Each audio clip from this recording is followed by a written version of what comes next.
baga kayo og politika, medyo minus ang nation building karon, particularly ato in relation to the administration. So I doubt nga butangan po na nila og kwarta gyud.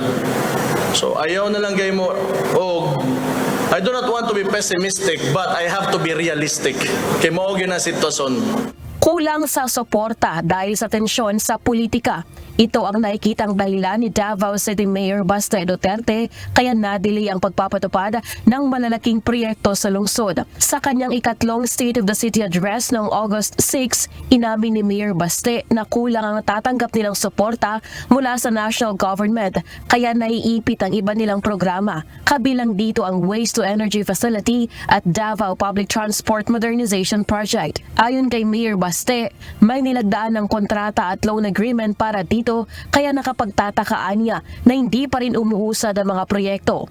The national administration, I believe, is intervening with our affairs. Umuna ingana na siya.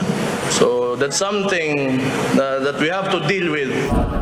Paniwala ni Mayor Duterte, nagsimula ang tensyon sa pagitan ng lungsod at Administrasyong Marcos na i-reshuffle at alisin ang ilang Davao Cups dahil sa idineklara niyang war on drugs. Matatanda ang nirelieve ang 35 pulis at 6 na station commanders kaugnay ng issue.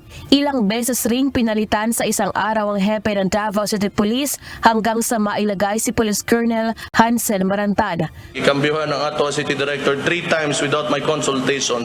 Apila ng alkalde sa national government.